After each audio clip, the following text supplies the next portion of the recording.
Hello दोस्तों, स्वागत है आपका इस नई वीडियो में। दोस्तों, आज हम उत्तराखंड सामान्य ज्ञान से संबंधित कुछ महत्वपूर्ण प्रश्न लेकर के आपके समक्ष उपस्थित हुए हैं। तो बिना देरी के इन इम्पोर्टेंट सवालों को शुरू करते हैं। चलिए, इस वीडियो का पहला प्रश्न है, राज्य में लोक कला संस्थान की स्थापना की गई। तो दोस्तों, ये आपको बताना है कि राज्य में लोक कला संस्थान की स्थापना किस जिले में की गई है, ये आपको बताना है। ऑप्शन ए है देहरादून में, ऑप्शन बी है अल्मोड़ा में, ऑप्शन सी है हरिद्वार में, ऑप्शन डी है पिथौरागढ़ में। तो दोस्तों, ये आपको बताना है कि राज्य में लोक कला संस्थान की स्थापना की गई है। इस प्रश्न का सही उत्तर होगा अल्मोड़ा में। तो अल्मोड़ा में राज्य लोक कला संस्थान की स्थापना की गई है। आपका सही उत्तर होगा ऑप्शन बी। और अगला सवाल है, हिज यात्रा उत्सव मनाया जाता है। तो दोस्तों, हिज यात्रा उत्सव किस जिले में मनाया जाता है, ये आपको बताना है। ऑप्शन ए है नैनीताल में, ऑप्शन बी है अल्मोड़ा में, ऑप्शन सी है पिथौरागढ़ में, ऑप्शन डी है चंपावत में। तो दोस्तों, उत्तराखंड में हिज यात्रा महोत्सव किस जिले में मनाया जाता है? आपका सही उत्तर होगा पिथौरागढ़ में। तो पिथौरागढ़ में क्या होता है कि एक उत्सव मनाया जाता है जिसका नाम क्या है, हिज यात्रा उत्सव। तो हमारा सही उत्तर क्या होगा? ऑप्शन सी यहाँ पे सही दिया गया है। अगला प्रश्न है, देवरा धार्मिक यात्रा की जाती है। तो देवरा धार्मिक जो यात्रा है, ये किस जिले में की जाती है, ये आपको बताना है। ऑप्शन ए है पिथौरागढ़ में, ऑप्शन बी है अल्मोड़ा में, ऑप्शन सी है नैनीताल में, ऑप्शन डी है चमोली में। तो ये इस प्रश्न का सही उत्तर आपको बताना है कि देवरा जो धार्मिक यात्रा है, ये आपका पिथौरागढ़ में मनाया जाता है। ऑप्शन ए यहाँ पे सही दिया गया है। अगला प्रश्न है, शक्ति समाचार पत्र का प्रकाशन कब प्रारंभ हुआ? तो दोस्तों, ये आपको बताना है कि शक्ति नामक जो समाचार पत्र है, इस समाचार पत्र का प्रकाशन कब हुआ है। ऑप्शन ए है 1918 में, ऑप्शन बी है 1921 में, ऑप्शन सी है 1921 में, ऑप्शन डी है 1918 में। तो दोस्तों, ये आपको बताना है कि इस प्रश्न का सही उत्तर क्या होगा कि ये जो शक्ति नामक समाचार पत्र है, इस समाचार पत्र का प्रकाशन किस वर्ष हुआ है। तो इस प्रश्न का सही उत्तर क्या होगा? 1918 में। तो 1918 में क्या होता है कि इस समाचार पत्र का प्रकाशन होता है। ऑप्शन ए और ऑप्शन डी यहाँ पे सही दिया गया है। अगला प्रश्न है, उत्तरांचल में सीतावनी मेला कहाँ लगता है? तो दोस्तों, ये आपको बताना है कि उत्तराखंड में सीतावनी जो मेला है, ये किस स्थान पर लगता है, किस जनपद में लगता है। ऑप्शन ए है चंपावत में, ऑप्शन बी है पिथौरागढ़ में, ऑप्शन सी है नैनीताल में, ऑप्शन डी है अल्मोड़ा में। तो आपको बताना था कि ये सीतावनी जो मेला है, प्रसिद्ध मेला है उत्तराखंड का, ये किस स्थान पर लगता है। आपका सही उत्तर होगा नैनीताल में। तो नैनीताल में लगता है कौन सा मेला? सीतावनी मेला। ऑप्शन सी यहाँ पे सही दिया गया है। अगला प्रश्न है, राज्य का सर्वाधिक क्षेत्रफल वाला राष्ट्रीय उद्यान है। तो दोस्तों, ये आपको बताना है कि राज्य में सर्वाधिक क्षेत्रफल वाला राष्ट्रीय उद्यान कौन सा है।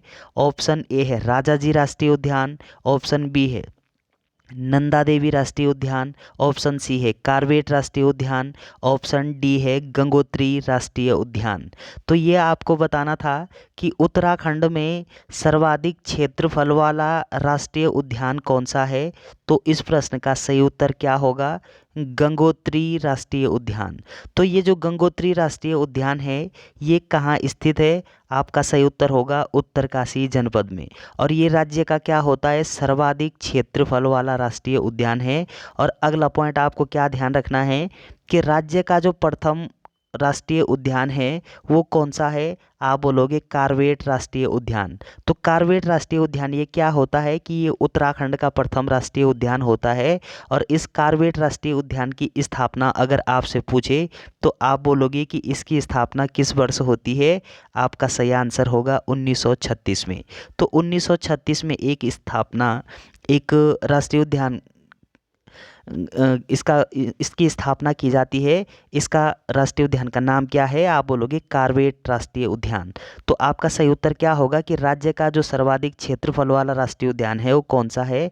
आपका सही आंसर होगा गंगोत्री राष्ट्रीय उद्यान। ऑप्शन डी यहाँ पे सही दिया गया है। अगला प्रश्न है, महाकाली शक्तिपीठ किस जिले में स्थित है? तो दोस्तों ये आपको बताना है कि महाकाली शक्तिपीठ ये किस जिले में स्थित है। ऑप्शन ए है पिथौरागढ़ में, ऑप्शन बी है नैनीताल में, ऑप्शन सी है टिहरी में, ऑप्शन डी है हरिद्वार में। तो महाकाली शक्तिपीठ ये किस जिले में स्थित है ये आपको बताना था। तो इस प्रश्न का सही उत्तर क्या होगा कि महाकाली जो शक्तिपीठ है ये पिथौरागढ़ जनपद में स्थित है। ऑप्शन ए यहाँ पे सही दिया गया है। अगला प्रश्न है, अल्मोड़ा कांग्रेस की स्थापना किस वर्ष हुई? तो दोस्तों इम्पोर्टेंट सवाल है कि अल्मोड़ा कांग्रेस की जो स्थापना है वो कब होती है। आपका ऑप्शन ए है 1911 में, ऑप्शन बी है 1918 में, ऑप्शन सी है 1912 में, ऑप्शन डी है 1995 में। तो आपको बताना है कि अल्मोड़ा कांग्रेस की स्थापना किस वर्ष होती है। आपका सही उत्तर होगा 1912 में। तो 1912 में क्या होता है कि अल्मोड़ा कांग्रेस की स्थापना होती है।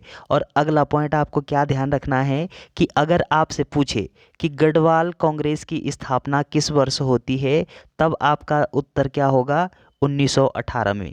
तो 1918 में क्या होता है कि गढ़वाल कांग्रेस की स्थापना होती है। और अल्मोड़ा कांग्रेस की स्थापना किस वर्ष होती है? आपका सही उत्तर होगा 1912 में। ऑप्शन सी यहाँ पे सही दिया गया है। अगला प्रश्न है, प्रसिद्ध नागनाथ मंदिर स्थित है।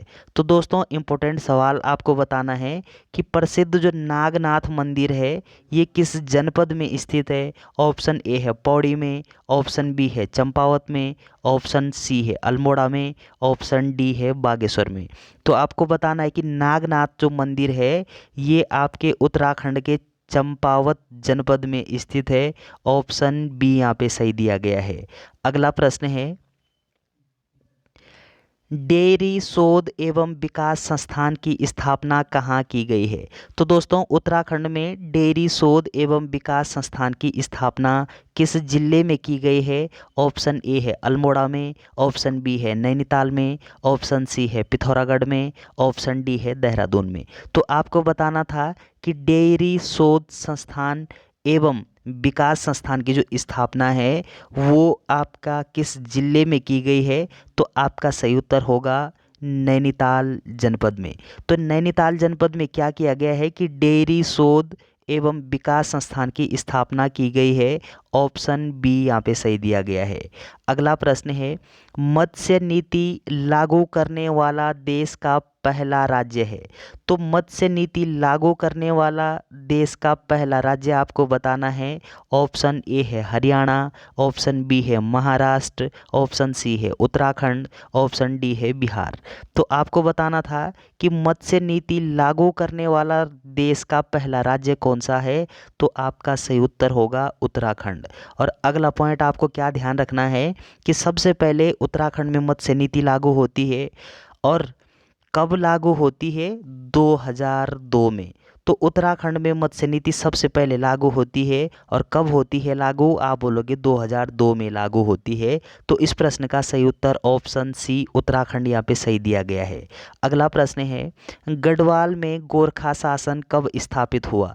तो दोस्तों ये आपको बताना है कि गढ़वाल में गोरखा शासन कब स्थापित होता है। ऑप्शन ए है 1789, ऑप्शन बी है 1790, ऑप्शन सी है 1802, ऑप्शन डी है 1804 में।